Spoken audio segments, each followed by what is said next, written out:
Okay, so if you're having trouble making your beret and you've got to the stage where you've got the top and the bottom stitched together and you've done your quarter marks on the outside and the inside, sew the band at the centre back and just let that fold right through to the front and just do a little notch at the front.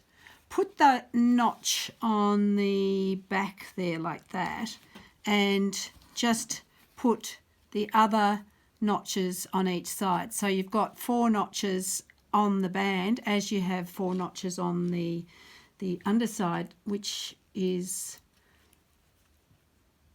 going to help you match those up. Now the other thing is, when you do this, the actual point where the notches are going to be matching, the seams are going to be matching, 1 centimetre in. So you can see here that line where we've cut is a lot smaller than the outside. So just to make your life easy, just cut little clipping like that around about every couple of centimetres, and I think you'll find that's going to make your life very easy. But make it smaller than your seam allowance because you don't want to see those little cut edges. So that'll give that the ability to stretch out to suit you, and you might as well do that before you start. When you're doing it on the toile, it's obviously not going to kill you if it goes a little bit wrong, but when you're making your actual hat, you really want that to be able to sit nicely and be able to give you that leeway. So that, because really making a beret shouldn't take forever. It should be something that you can get out, within an hour or two. Okay, so we're looking at this. The inside is the right side and the inside of this is the right side. So we're going to put the right sides together and we're just going to start putting a notch against the back seam, and then we're just going to pop a pin in, remembering the pins always go this way, and then it's easy to get that stitching done. Now where's our next notch? It's right, goodness me, that's the smallest notch in the universe. I can see it, but it's almost invisible. So putting the edges together each time, and remember when the edges are together, then your stitches are going to be the fabric is going to be well placed, and if you can get that centimetre, you'll be doing a textbook job of this. So put those notches together, pinning, and let's get all the way around. Okay. Now this looks a little bit on the loose side here, so what we're going to do is we're going to stretch that out and we're going to put those edges together in such a way that we can, it's a little bit fiddly, but it's worth doing that. Okay, put that right back there next to there.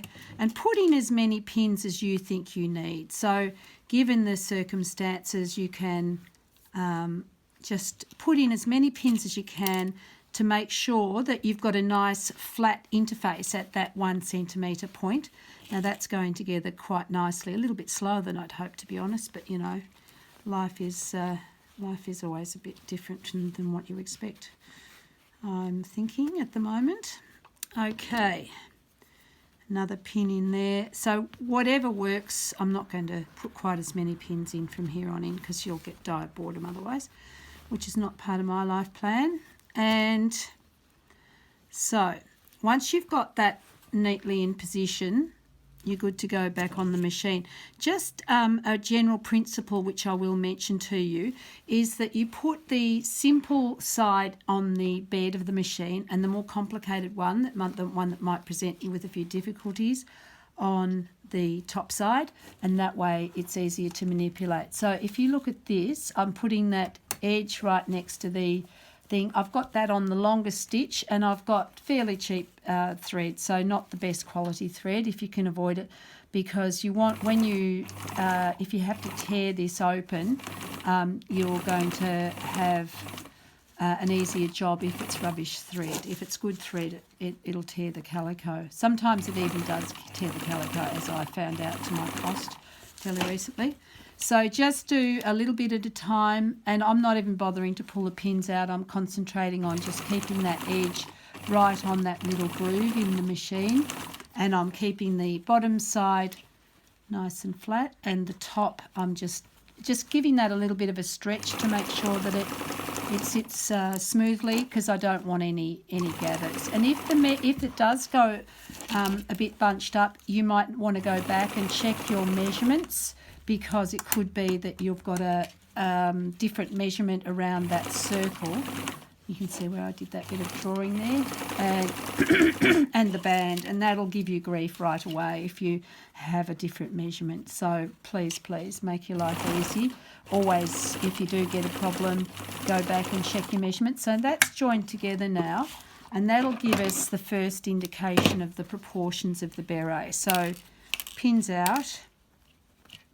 Now I've got, this band is 4 centimetres wide, so there's that centimetre seam allowance on the band. Now you're starting to see the beret there now, and there's a centimetre seam allowance which is going to go attached to the Petersham later on, but you can actually fold that in, and remember, we're not folding it right up to the band, and it doesn't have to be super accurate, but this will give you a better idea of what the actual beret will look like. So I'm just going to chop around like this, keeping the actual beret away, and if it's not in an exact centimetre, it's not going to mess things up entirely, but it will just give us a much better idea of the proportions that you've got on your band, and make it look a bit more like the finished beret will look.